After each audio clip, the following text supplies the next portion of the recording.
Boa noite, Siminelli. Boa noite, meu querido doutor Sérgio Teixeira.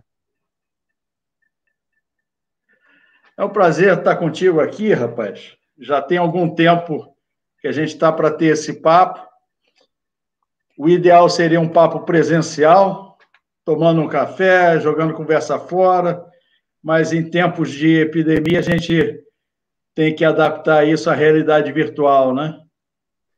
E eu me sinto muito feliz e honrado de ter sido convidado por você, um grande amigo, um grande parceiro. Nos conhecemos nessa caminhada nossa aí, na luta pela construção de um novo estado do Rio, de um novo município do Rio, de um novo país. E acabei entendendo que o mundo é pequeno. Você trabalhou junto com um tio meu tio Com seu trabalhou comigo. tio, né? Grande São, doutor Alfredo Siminelli.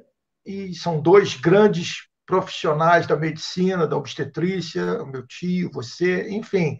E é muito legal esse reencontro, é muito legal, muito bacana mesmo. Eu estou feliz, estou feliz. Deixa eu acender a luz aqui, que eu esqueci. Só acender a luz Sim. aqui.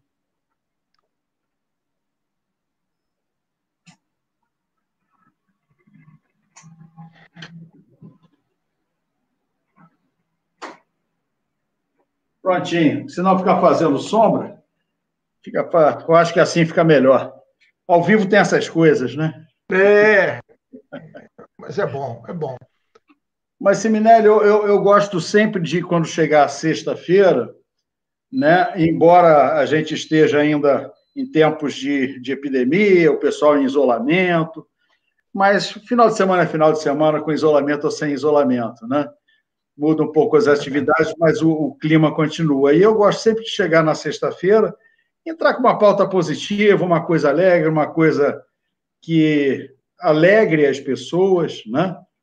Que traga felicidade, e nada melhor do que isso, do que a gente falar sobre o mundo do samba, né? É verdade, é verdade. Nós, embora torçamos por escolas diferentes, você portelense e eu sou Mocidade, mas nós já dividimos, inclusive, títulos em 2017, ficamos lado a lado no alto do pódio, né? É verdade, são co-irmãs, né? E o tratamento é muito amistoso entre todas as agremiações, né? E a Sim, sim, gente isso é importante, participa, né? inclusive, de eventos nas quadras de todas as escolas, e há um respeito, apesar da disputa na Avenida do Samba, na Sapucaí, mas há um respeito muito grande entre todas as agremiações, né? Isso é É um uma fato. competição saudável, uma disputa saudável, né? É verdade, é verdade. E É, hoje, e hoje é muito mais interessante a nossa fala, porque a gente também está experimentando o 1º de maio, que é o dia do trabalho, o dia do trabalhador. Então a gente vai poder aí fazer aí um caminho na nossa fala, entrelaçando essa relação do samba com a possibilidade real de agregar a prosperidade profissional para tantas pessoas, né? Tantas pessoas, uma infinidade de pessoas. Isso é muito bacana. quando as pessoas assistem assim ao desfile, não imaginam a grandiosidade que é o trabalho, né, para que leve aquilo para as pessoas, o número de componentes, não só na avenida, mas muito mais do que isso, no que está nos bastidores, o que gera de emprego direto, o que gera de empregos indiretos, né? Sim, Isso sim. sem contar as ações sociais, que eu fiquei muito impressionado quando fui visitar a tua escola lá, e depois eu queria mais à frente que você também citasse um pouco em relação a isso, né? Mas vamos lá, fala a sua. Você que é o E especialista. quando passarmos essa fase de pandemia, eu quero te receber de novo lá, se Deus quiser. Já Vai ser um avisei meu prazer. tio que nós temos que nos reencontrar lá. Isso. Mas, Sérgio, querido, o importante nesse primeiro momento é a gente entender a questão ambiental, né? O meio ambiente é esse conjunto de fatores sociais, culturais, naturais, que vão interagindo com o homem. E essa interação tem que ser uma interação harmônica, tem que ser uma interação respeitosa. Nós somos influenciados pelo meio ambiente e influenciamos também o meio ambiente.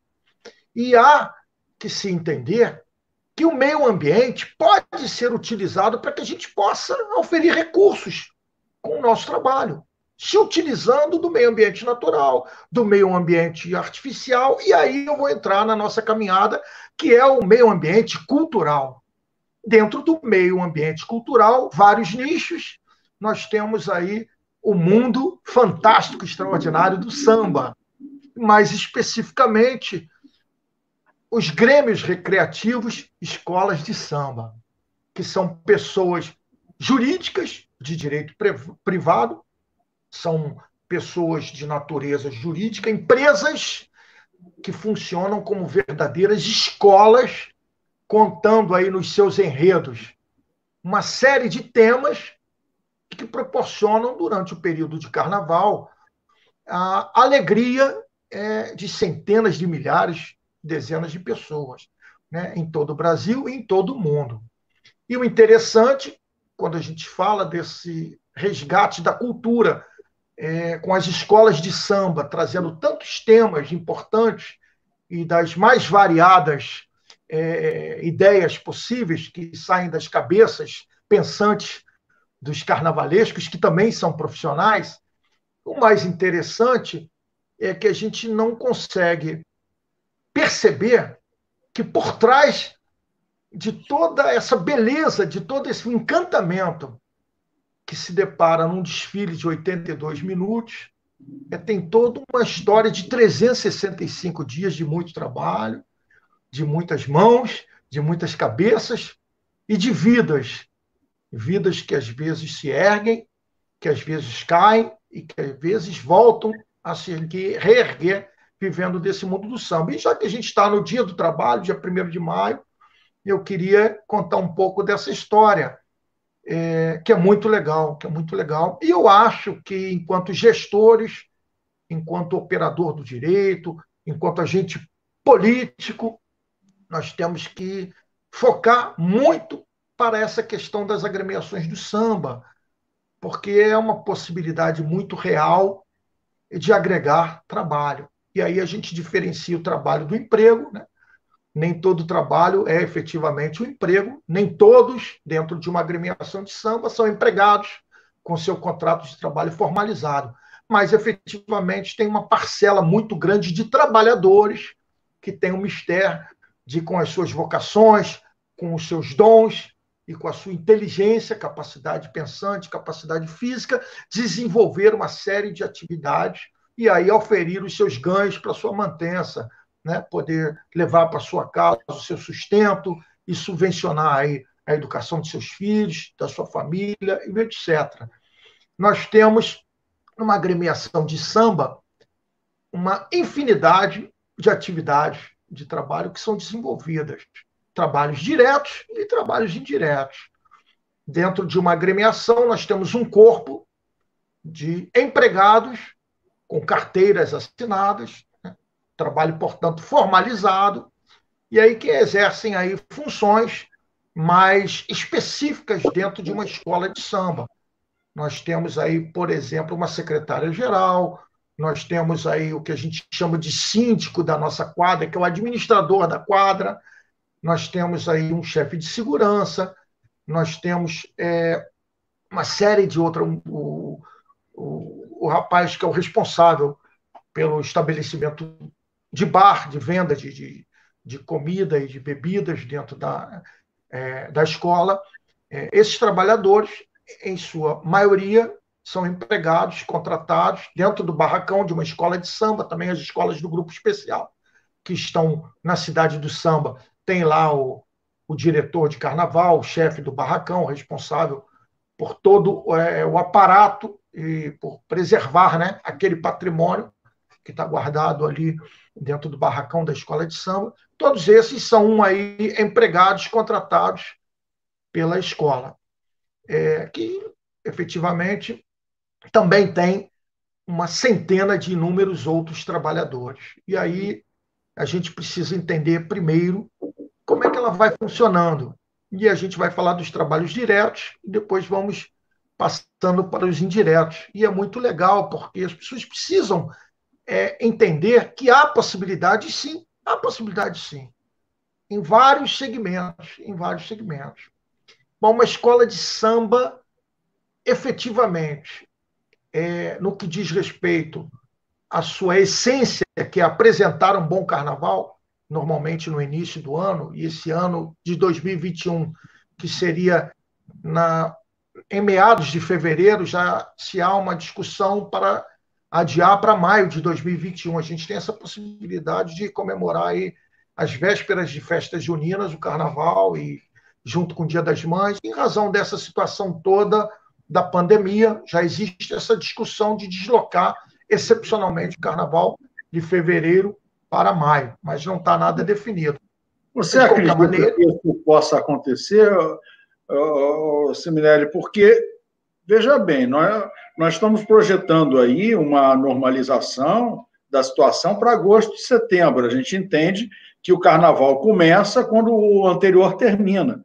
O carnaval não é uma coisa de véspera, né? Exige um preparatório, como você bem disse, o ano inteiro. Sim, ok. Então...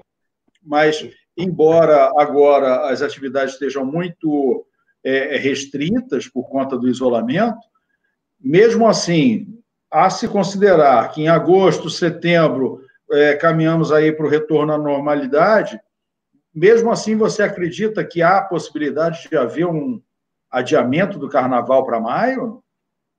Sim, existe a possibilidade. E aí eu vou te dizer o porquê de todo esse. Como você bem disse, a, a vida de uma escola de samba ela não para, ela não paralisa efetivamente depois do carnaval. Quando termina um carnaval, no dia seguinte começa a se pensar no novo carnaval.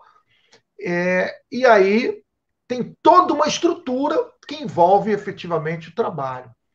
Bom, imagine que, acabado o carnaval, né, nós temos aí março, abril, se começa no barracão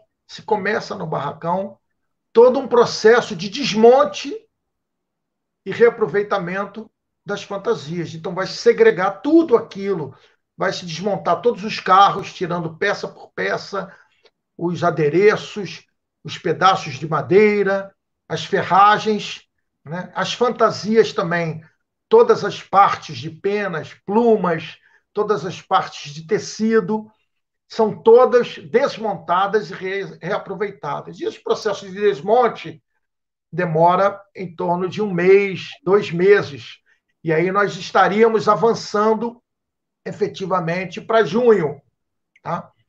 Paralelamente, já se começa a desenhar a construção do enredo, daquela história que vai se contar no carnaval seguinte. Os carnavalescos já têm aí mais ou menos a sua ideia e começam também com os seus trabalhadores indiretos, né, a construir toda essa história que vai ser levada. Então, um carnavalesco tem um pesquisador, que é um trabalhador que está direto com ele. O carnavalesco tem um historiador, o carnavalesco tem um designer, o carnavalesco tem um desenhista, o carnavalesco tem um figurinista, e com toda essa equipe, em harmonia com o diretor de carnaval, vai construindo o desenvolvimento daquilo que se apresentará no ano seguinte. Paralelamente, nós estamos desmontando tudo que passou. A segregação, o que pode ser doado para algumas escolas de acesso, para blocos, para escolas de outros municípios do Rio de Janeiro, tudo isso é compartilhado, tudo isso é cedido. E o que efetivamente se torna resíduo vai ser descartado dentro das políticas de despejo e descarte dos resíduos, sempre respeitando os padrões ecologicamente da eliminação de resíduos. Nas quadras, o trabalho também continua. Efetivamente, a escola de samba começa a desenhar a preparação da disputa do samba, que vai se iniciar em agosto, quando o carnavalesco apresenta o enredo para a ala de compositores, e na Portela nós temos em torno de 160 compositores, e efetivamente desfilam em torno de 100, cada ala tem em torno de 100 pessoas desfilando. Uma escola de samba ela agrega em torno de 36 alas, né? 36 alas, algumas alas comerciais com fantasias vendidas, uma boa parte em torno de 80%, 85% da escola com alas da comunidade, né? São fantasias distribuídas para a comunidade. E aí se começa a construir o samba, também com todo o aparato de produção, e aí todo um trabalho também. E aí a gente envolve trabalhadores eventuais, a gente envolve trabalhadores informais, a gente envolve o trabalho intermitente. São, por exemplo, pessoas que vendem os seus produtos dentro da quadra. Nós temos artesãos, nós temos, por exemplo, a Mônica Dias, que trabalha com adereços femininos, arcos e aquelas coisas todas. Nós temos o Eduardo Resino, que confecciona chapéus personalizados. Cada um com a sua vocação leva o seu trabalho e ali vai oferindo o seu sustento familiar. Nós temos também uma estrutura técnica de assessoramento e segurança dentro de uma quadra. Então, nós temos um corpo de bombeiros, bombeiros civis, que tem a sua responsabilidade, que são pagos. Nós temos uma ambulância com socorristas, que tem a sua responsabilidade, que efetivamente são pagos. Nós temos um corpo de garçons, que prestam serviço, né? Trabalho intermitente, terceirizado, que efetivamente são pagos. Pelo que... Então, vejam a quantidade aí de ações que são desenvolvidas e o mercado de trabalho e as divisas de arrecadação que se desdobram efetivamente numa escola de samba. Na área externa da escola, nós temos um sem número de estabelecimentos comerciais, um sem número de camelôs, de trabalhadores informais que vendem também os seus produtos, camisas, chapéus, cordões, bandeiras, né? E toda a escola de samba funciona desta forma. E aí a gente vai caminhando e vai agregando, se você quiser, e pontuando alguma coisa, fica à vontade, tá? Não, você tocou num ponto que eu não conhecia, em termos dessa monta, que 80% é lógico que nós sabemos que tem aulas que são da comunidade, a aula das baianas, a aula da velha guarda, etc, etc. Eu só não tinha essa dimensão, que só 20% que eram as alas com fantasias vendidas. E esses 20%, eles chegam a cobrir o custo do resto ou não passa nem perto disso? Não, para ser mais preciso, eu vou te dar números. Hoje a Portela ela deve ter aí em torno de 6 alas comerciais. 6. Um universo de 30 e poucas alas que se apresentaram na Sapucaí. Mais de 25 são da comunidade. Você tem aí as alas, que são que são o escopo da escola, bateria, baianas, ala de compositores, a comissão de frente, né, que são as alas, que são a essência e toda uma ligação muito direta com a escola. E velha tem efetivamente... a velha guarda, exatamente. E tem, efetivamente, os desfilantes. Os desfilantes, aqueles da comunidade que participam mais, e aí, com a participação, efetivamente, acabam ganhando a fantasia. Depois do desfile, obviamente, eles são instados a devolver para que tudo seja reaproveitado. E aí a gente continua a caminhada, né? Nessa tríplice coroa, digamos assim. A quadra se movimentando, né? Para gerenciar essa possibilidade de arrecadação, porque uma escola de samba, e eu tenho uma opinião Siminelli, eu penso que uma escola de samba ela é autossustentável. Se ela tem uma boa administração, se ela tem uma boa gerência de planejamento, de marketing, de atividades e principalmente de versação com os recursos. Então, não se pode conceber que uma agremiação de samba tenha que depender, por exemplo, de repasses públicos da prefeitura ou do Estado, que, aliás, são repasses pequenos, se a gente for fazer um comparativo com o que se gasta num desfile. Se gasta hoje, um desfile pode estar orçado em 8 milhões, 10 milhões, e o repasse do poder público é em torno de 1 milhão, 2 milhões. Então, você não pode dizer que vai deixar de desfilar ou que está extremamente dependente daquele valor. O dinheiro público é dinheiro que é para ser gasto com programas públicos para a coletividade, né? Ah, mas eu quero gastar esse dinheiro no carnaval. Ótimo, vamos fazer políticas públicas para incentivar crianças e adolescentes a se tornarem ritmistas, aderecistas, costureiros, ok? Não tem problema algum. Agora, se cobrar taxativamente uma subvenção do poder público, e eu fui presidente da Liga de Escola de Samba lá em Vassouras por 2 mandatos, eu me lembro que lá também tinha toda uma discussão e o município dava um repasse, né? E a gente passava para os blocos, para as escolas, e eu sempre fui contra, porque a escola pode caminhar e deve caminhar. E deve caminhar. E algumas escolas têm as suas quadras e elas têm que se movimentar, elas têm que ter vida lá dentro o ano todo. E essa vida tem que gerar arrecadação, tem que gerar divisas. Então você não pode depender do poder público. Ademais, você tem também as parcerias, né? Você recebe cotas, por exemplo, pela transmissão de televisão, você recebe cotas pelo ECAD, pela edição dos DVDs, dos CDs, né? Você tem empresas que patrocinam, né, como parceiras, que ajudam no desenvolvimento de toda essa estrutura. Então, é uma preocupação, efetivamente, de muito dinheiro que entra em todos os Aqui, entes ó, da federação. Todos os uma entes da federação. observação que colocaram aqui, que a Vila Isabel não tem ala comercial, eu não sabia disso, não. Todas as alas são da comunidade. Ah, o Bira, meu afilhado, grande passista, grande sambista da Vila Isabel, e é isso, cada escola tem a sua peculiaridade.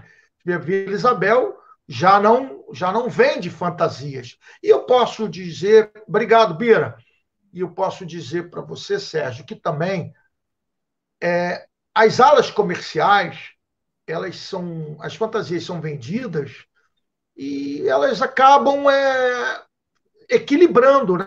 Porque se arrecada, você acaba pagando costureiras, acaba pagando mão de obra, né?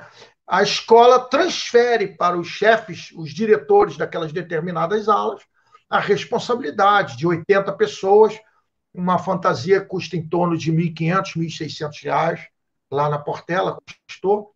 Então, o diretor daquela ala vai administrar para que uma costureira comece a fazer, e a costureira vai terceirizar também. Olha como é que a coisa tem toda uma rede, né? E ela terceiriza para um aderecista, para uma pessoa que faz colagem, para uma pessoa que vai costurar, para uma pessoa que só vai cortar, modelistas, né? Calçado. Então tem toda uma estrutura. E normalmente o que sobra de uma fantasia, a própria ala utiliza para confraternizações, para uma logística de entrega das fantasias. Então, os valores são bem equilibrados, não existe aí a possibilidade de se transferir de uma ala dinheiro para a agremiação. O que agrega de recursos para a agremiação é que quando você tem uma ala comercial em que você vende fantasias, as pessoas vão frequentar a quadra também e efetivamente vão consumir, vão gastar. Para você acessar a quadra, você paga uma entrada. Aí nós temos bilheteria, nós temos pessoas trabalhando na bilheteria com a venda de ingressos, né? Você vai consumir os produtos da quadra, aí você vai levar um souvenir, e você vai passar o dia inteiro, tem a feijoada, etc. E aí as pessoas que trabalham na feijoada, quer dizer, tem toda uma estrutura que no final você acaba percebendo que os bastidores tem um sem número de pessoas que são lá envolvidas diuturnamente. Uma quadra não fica sem os seus vigias, uma quadra não fica sem os seguranças, uma quadra funciona de segunda a segunda. Nós temos lá na Portela hoje pontos de arrecadação de alimentação, nós temos no Barracão, na Cidade do Samba, várias costureiras trabalhando na confecção de máscaras, estão sendo distribuídas para pessoas que foram previamente cadastradas pelo Departamento de Cidadania. Você teve a alegria de conhecer lá com a doutora Ellen. E essas pessoas que já se cadastraram estão retirando as suas cestas básicas, estão retirando as suas máscaras, a maioria moradores carentes do entorno ali de Oswaldo Cruz, Rocha Miranda, Madureira, a Portela, como todas as outras escolas co-irmãs, inclusive Mocidade também, Viradouro e tantas outras, fazendo o seu trabalho social nessa época. Mas voltando para o trabalho, o interessante também, amigo Sérgio, é que as coisas elas funcionam e a gente tem uma visão muito futurista, muito de longo prazo, porque como é uma escola de samba e todas as agremiações, pelo menos uma grande parte delas, tem aí as suas escolas mirins, nós temos todo um trabalho com as crianças que se tornam verdadeiros cidadãos. As crianças são socializadas, as crianças começam a exercitar cidadania, responsabilidade, compromisso e começam a entender a importância da arte do samba. Então, nós temos pequenas passistas com 10, 12 anos que já são, ou melhor, já ocupam posição de destaque no Carnaval do Rio de Janeiro. Algumas já são membros da corte do Carnaval do Rio de Janeiro, outros já desfilam na escola de samba Portela, na escola principal. Nós temos pequenos adolescentes que já disputam samba, nós temos pequenos adolescentes que já aprenderam a escrever um samba, compor um samba, e tecnicamente é muito difícil você escrever um samba enredo, a melodia, as linhas, o alinhamento com o enredo, o que efetivamente o carnavalesco propõe para que eu construa aquele que vai ser o hino, que vai ser levado para a avenida e que a gente tem que conclamar para que toda a arquibancada cante. Então, tem toda uma estrutura em que a gente começa a entender, como dizia aí o Luiz Gonzaga, e aí trazendo um pouco do sertanejo, do forró e daquela coisa do baião para o samba, né? Dizia Luiz Gonzaga que as coisas vão caminhando de pai para filho. E no mundo do samba também é assim.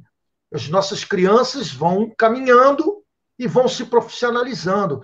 Nós temos aí apresentações com a Escola Mirim, de shows, com a mestre de sala, porta-bandeira, bateria, o intérprete, recebem valores, são contratados. A Escola Mirim também é uma pessoa jurídica de direito privado, tem o seu CNPJ, formaliza os seus contratos, faz os seus shows. Vejam que as crianças começam a entender a questão da profissionalização. Começam a entender... Essa escola Mirim, ela não está dentro da escola de samba principal? Ela tem uma PJ separada, é isso? Não. Ela está dentro da escola principal. A Filhos da Águia é um órgão da Portela. Filhos da Águia é da Portela. Porém, as escolas mirins, apesar de terem os seus eventos autônomos, que a maioria funciona dentro da quadra, as escolas mirins não têm os seus barracões. Então, nós temos, eu não sei se eu te mostrei lá, nós temos no segundo andar, no lounge, nós temos lá o quartel-general da Filhos da Águia, tem lá o ateliê com carnavalesco, tem uma sala onde tem as costuras, né? Tem lá uma meia dúzia de costureiros que trabalham, que desenvolvem. No barracão, na cidade do samba, onde nós temos a Portela, é feito tão somente o carro alegórico. Normalmente são 2 carros ou um carro que a Portela faz para a sua escola mirim, e assim funciona com todas as escolas. Mas o importante é que elas vão se conhecendo. Os pequenos também. A Mangueira do Amanhã, tem lá os eu esqueci, Brilhantes da Mocidade, se não me engano, da Mocidade. Então, eles começam a se familiarizar, começam a se respeitar entre eles e vão crescendo com aquele ambiente profissional e começam a discutir questões. Poxa, como é que eu devo me posicionar como porta-bandeira? Como é que eu devo me posicionar como passista? E vão sendo instadas a cada vez mais se dedicar àquela profissão, que é a profissão de artista do samba. Um compositor, efetivamente, eu gosto de compor, pertenço à ala de compositores, mas, para mim, apesar de gostar muito e ter muito orgulho, muita honra de participar da ala de compositores, não é o meu mistério profissional. Eu faço porque gosto, é um hobby, é um prazer, mas eu tenho muitos colegas que vivem das composições, são verdadeiros poetas, verdadeiros inspirados letristas e que fazem grandes sambas. Então, as pessoas vão conquistando o seu espaço. E nesse mundo em que a gente caminha com a questão do trabalho, do emprego e da geração de renda, a gente começa a perceber que várias pessoas nasceram em palafitas, em barracos, pode-se dizer, em condições de submundo, e hoje se tornaram grandes profissionais, grandes estrelas renomadas, né, com a sua autonomia, com a sua condição estável de vida, por conta de todo esse grande mercado profissional que é o mundo do samba. E as coisas vão caminhando até que se coloque efetivamente os desfiles na avenida, né? As escolas de samba do Grupo Especial desfilam num domingo e numa segunda-feira, as escolas mirins desfilam na terça-feira, são 16 escolas mirins, cada uma delas leva em torno de 600 a 800 crianças, né, que desfilam, e nós temos o grupo de acesso, que é o grupo especial, que desfila na sexta e no sábado. Então, vejam as escolas de samba do primeiro patamar, digamos assim. Mas nós temos os outros grupos, A, B, C, D e E, que são deslocados para os desfiles da Intendente Magalhães. Em todos os dias de desfile, nós temos o mercado informal de trabalho também, no entorno das avenidas, nas ruas que circundam as áreas de concentração, seja do lado dos Correios, seja do lado do famoso Balança Mais Não Cai, pessoas que montam as suas barracas para vender churrasquinho, previamente credenciadas pelo poder público, mas um trabalho informal, né? Um trabalho, digamos assim, naquele momento, intermitente, para aquela atividade. Na Intendente Magalhães também.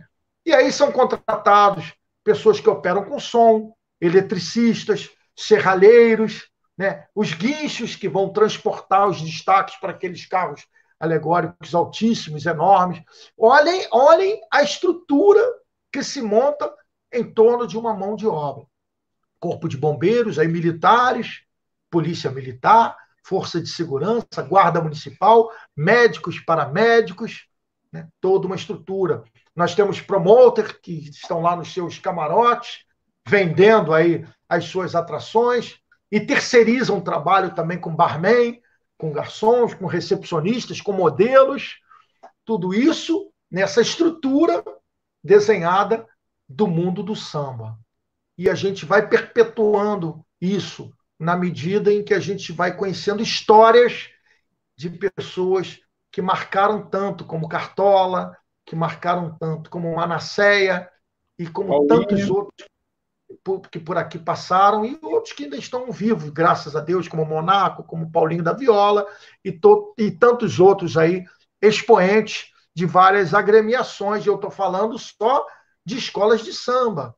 Se nós fôssemos falar do carnaval num aspecto geral, nos blocos aí como a banda do Bola Preta, como o Cacique de Ramos, que também fui diretor de ala e faço parte lá, que são entidades do meio ambiente cultural, que são patrimônio tombado do município do Rio de Janeiro, do estado do Rio de Janeiro, e que efetivamente levam o nome da nossa cidade para todos os recantos do mundo e que atraem divisas, né? Afinal de contas, muita gente vem passar o carnaval na cidade do Rio de Janeiro e gastar aí as suas receitas, trazendo também receitas para a cidade. Talvez por isso nós tenhamos aí toda uma preocupação com esta situação e tenhamos nos esquecido, às vezes, da nossa própria saúde, né? Já que se falou tanto aí de situações de saúde a partir de janeiro, enfim, mas isso não há problema. O que a gente tem que entender é que isso tudo vai passar e que a gente tem que continuar o nosso trabalho, porque as nossas crianças serão os cidadãos do samba do amanhã e serão responsáveis pela condução do nosso país, do nosso município do Rio de Janeiro, enfim, da nossa cidade tão maravilhosa, tão alegre, mas tão sofrida por conta de más gestões corriqueiras, interesseiras, individualistas e egoístas que se perpetuaram aí por mais de 10 anos, 15 anos a fundo. E essa história vai mudar, eu tenho certeza disso. A gente brinca que tudo acaba em samba, mas efetivamente, bom sentido dessa frase, que acabe na essência do samba, o samba que dá prazer, o samba que traz alegria, o samba que faz aquela pessoa experimentar a sensação de dignidade, de empoderamento, de valor humano e poder desfrutar dessas suas vocações, seja como sambista, como compositor, como ritmista, como intérprete, como cara que usa da sua expertise de serralheiro para montar uma estrutura num carro alegórico, com aqueles elevadores que levantam, que abaixam e que transformam aquele desfile em verdadeiro palco de ilusões que arrancam o choro e aplauso das pessoas. Cada um deles, imagine a sensação quando terminado um espetáculo desse, ele poder chegar em casa com a sua família e dizer, poxa, missão cumprida, nosso trabalho dignificou a nossa casa, o nosso lar, a nossa família, fez com que pudéssemos manter a nossa vida e amanhã é outro dia, vamos continuar, vamos em frente.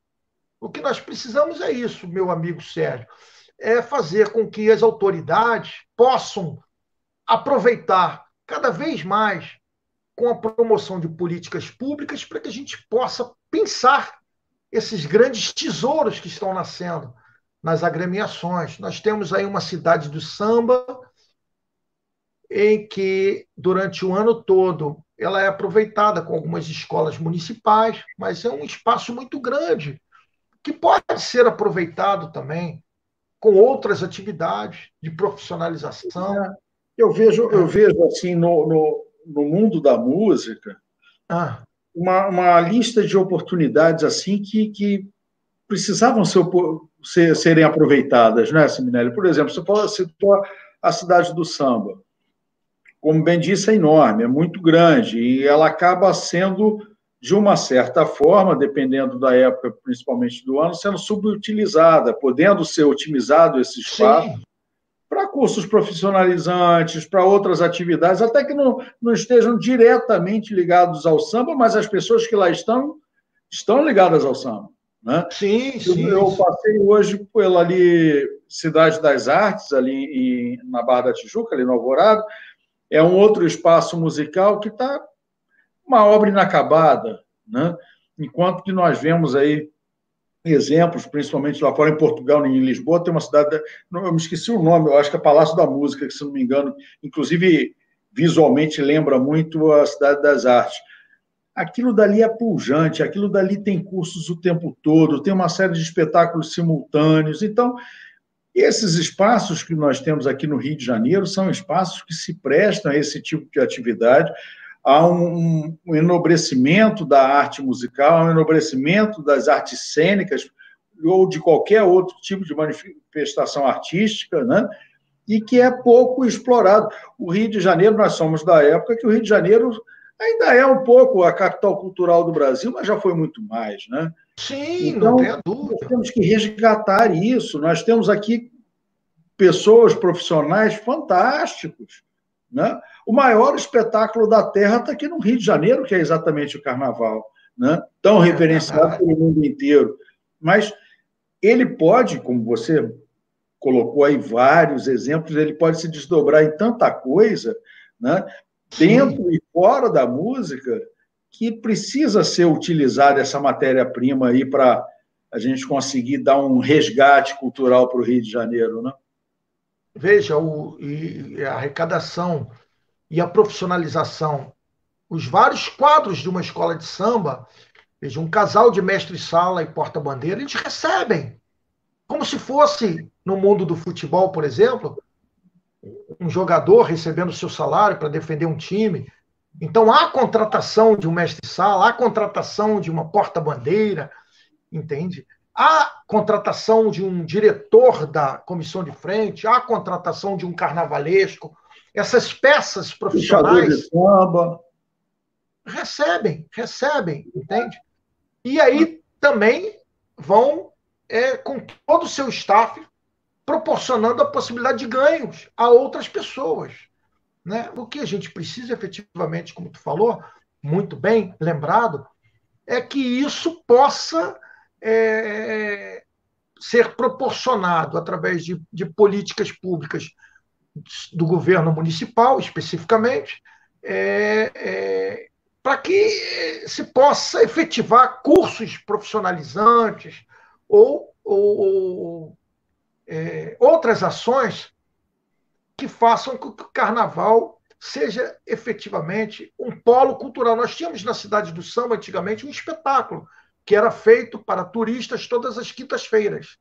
O cara ia lá e ele conhecia os barracões, depois eles simulavam um desfile, tinha fogos, e era muito legal. Então, há que se ter essa preocupação de fazer com que a escola de samba, efetivamente, ela possa viver, respirar todo ano. Nós temos, claro, várias escolas respirando de segunda a segunda com outras atividades. A Portela, você bem sabe, tem lá os cursos de jiu-jitsu, de capoeira, aulas de dança, né? Tem o pré-vestibular, com 40 alunos que vão fazendo o Enem, e todo ano se renovam. Quer dizer, nós temos N atividades sociais também. Mas há necessidade imperiosa de se legitimar, né, através de uma parceria público-privada, né, essas atividades para que a gente possa efetivamente construir novos profissionais do samba e gerar efetivamente empregos, mas empregos estáveis, empregos sólidos, para que aquela pessoa possa se dedicar exclusivamente àquilo, unindo o seu dom, a sua vocação, a sua expertise, a possibilidade real de estar lá dentro da sua casa, do seu habitat, trabalhando e desenvolvendo aquilo que ela gosta, em benefício da manutenção da nossa cultura, o meio ambiente cultural, que é o nosso samba. E aí vai proporcionar efetivamente muita alegria para todos nós. A gente, quando frequenta uma escola de samba, vai numa feijoada, a gente, ao passar da entrada, cruzar aquelas roletas, a gente já começa a encarnar um sentimento de vibração, de alegria, né? E a gente é abraçado por tantas pessoas, mas, infelizmente, quando as luzes se apagam, a gente ainda vê muita injustiça, a gente ainda vê muitas situações de degradação do ser humano, que, inclusive, às vezes deixa de comer para estar lá desfilando, passa alguns sacrifícios dentro da sua própria casa para estar lá contribuindo com a sua escola pelo prazer de vê-la desfilar na avenida. Isso é uma questão cultural, da essência da pessoa, mas deveria ser sobreposta à sua condição maior, que é a dignidade da sua vida e a capacidade de desenvolver com a sua vocação o seu trabalho de... mais ou menos isso.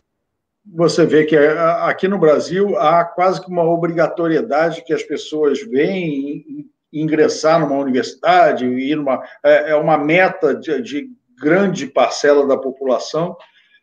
Eu não vejo a valorização tão necessária do ensino técnico.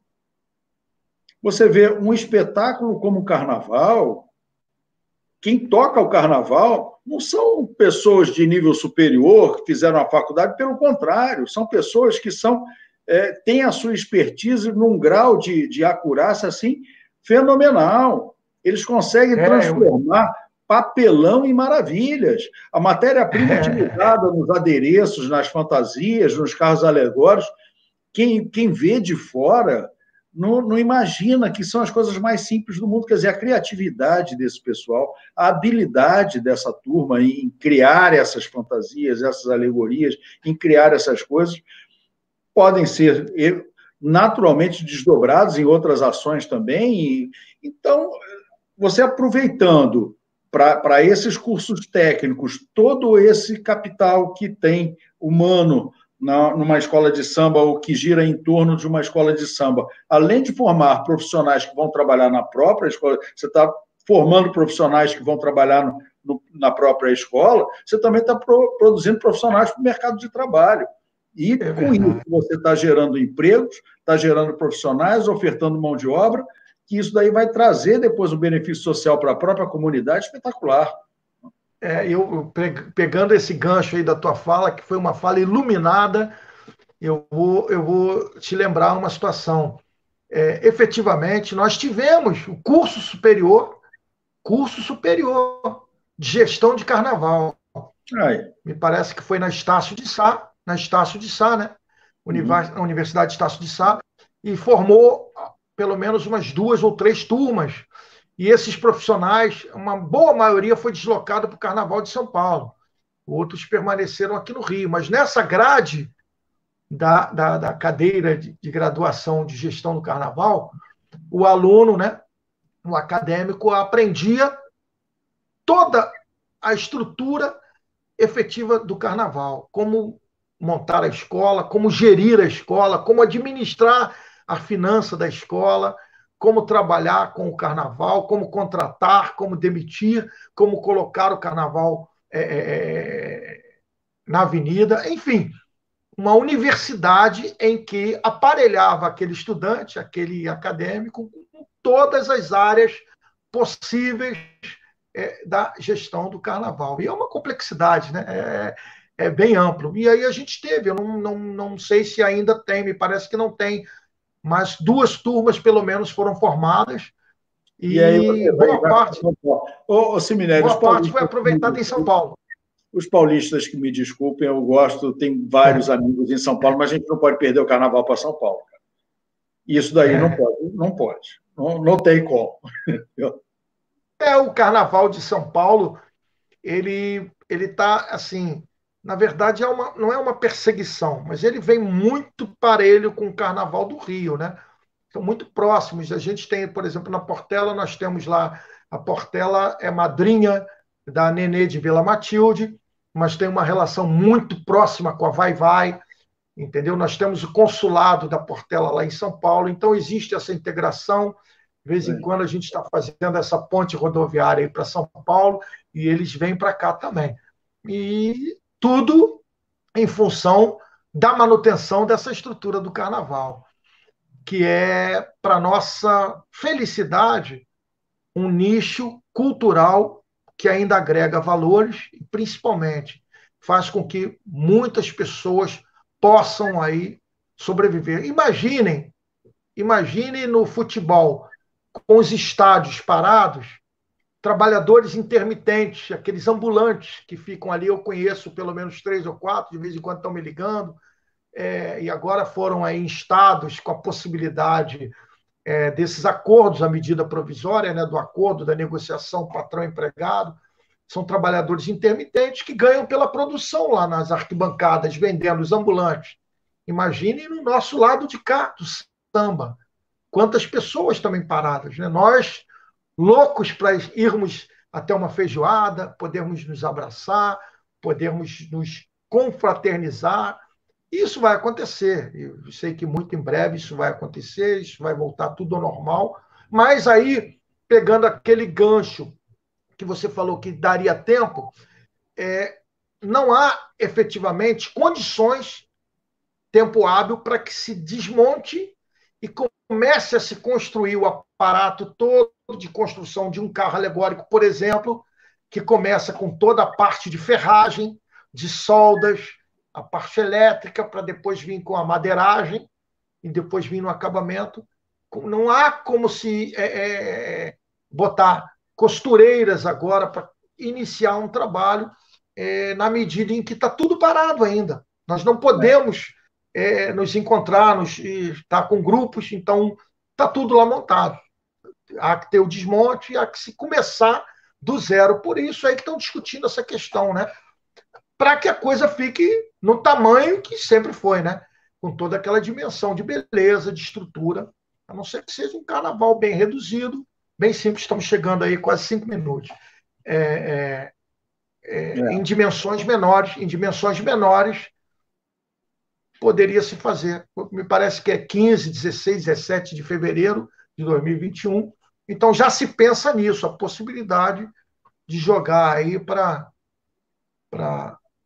maio, que seria também mais uma mudança, inclusive do ponto de vista religioso, porque a quaresma são os 40 dias que sucedem a quarta-feira de cinzas, depois do carnaval. Nós teríamos aí... Vai bagunçar essa conta toda, a possibilidade de chegar aí lá na frente. Enfim, está se discutindo, eu não sei aonde vão chegar, mas alguma coisa de bom vai acontecer. A gente tem que se manter, se preservar nesse momento, não deixar que a nossa alegria, né, apesar dos momentos aí difíceis, não deixar que a nossa alegria se apague, né? A gente está sempre com um sorriso, está sempre esperançoso. Dias melhores virão, dias melhores virão. E Com a nossa certeza. vida é isso. É um carnaval, é um grande samba, fecha a cortina, se abre de novo e a gente vai nos atos aí. A gente vai nos atos. Eu sei que está muito bom falar com você, eu sei que é uma alegria poder trocar essa ideia, falar um pouco desse mundo que eu gosto e tomara que tenhamos outras oportunidades. Outras Não, com oportunidades. O certeza meio a gente ambiente em vai si, né? ter. Não necessariamente o carnaval, mas o Rio de Janeiro ele tem um potencial de turismo e de meio ambiente, um meio ambiente natural, um meio ambiente artificial, né? Aqueles espaços criados pelo próprio homem. Né? Outro dia nós estávamos numa live com o Fred e ele falava da possibilidade de se terceirizar trabalhos na Floresta da Tijuca e tal. E é uma ideia que tem que ser discutida mesmo, Sim. para que se possa frequentar com responsabilidade, com respeito, né?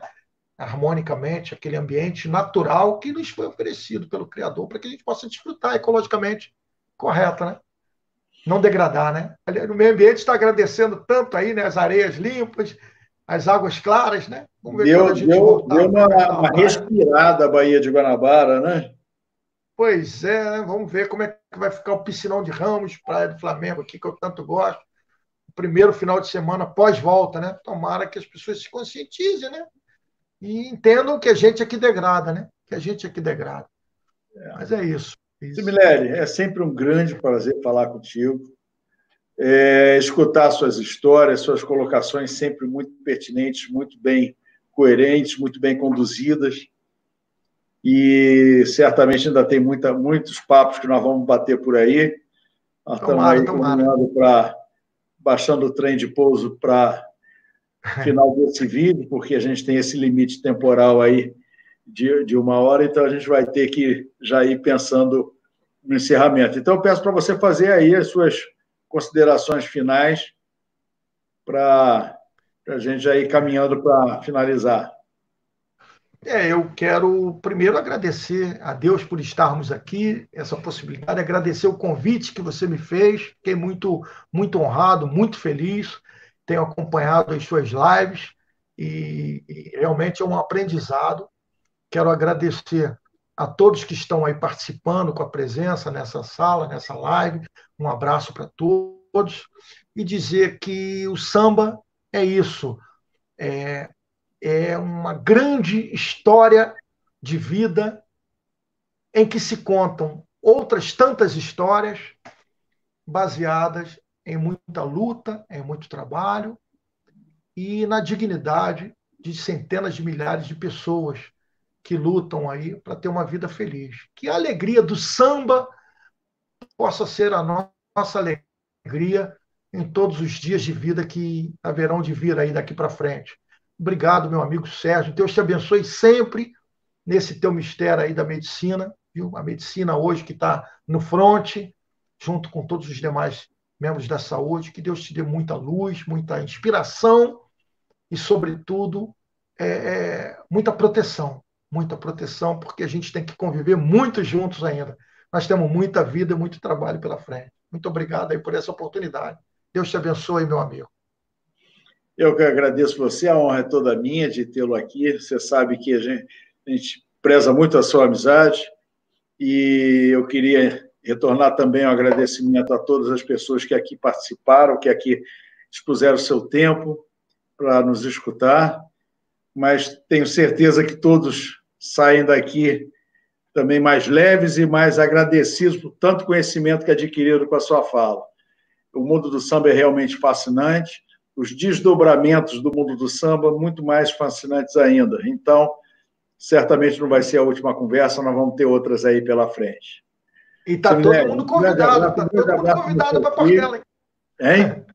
E está todo mundo convidado para a Portela, logo que voltarmos, hein? Vamos lá, todo mundo. Não, volto lá com prazer, porque tem aquela história, né? Eu eu tenho a minha outra escola, você sabe que eu sou mocidade, mas nós temos uma outra coisa em comum, que é nós somos tricolores também, né? É verdade. Eu estou aqui com o meu pavilhão aqui, fica sempre do meu lado. Eu estou vendo ali atrás Na também. retaguarda também tem a do Cacique, tem a da Portela, que são as minhas agremiações do samba. Mas eu quero recebê-los aí. Sempre é um prazer receber todos os amigos lá na quadra. Sempre, sempre. Ok, muito obrigado, um abraço. Manda um abraço para o teu tio. E assim que abrir esse isolamento, vamos marcar de encontrar todos aí e conversar mais uma vez, tá bom? Se Deus quiser. Obrigado, Sérgio. Fica com Deus. Deus te abençoe, tá? Um beijo para todos aí. Fiquem com Muito Deus. obrigado para você também, para todos também. Até logo. Tchau, tchau, Sérgio.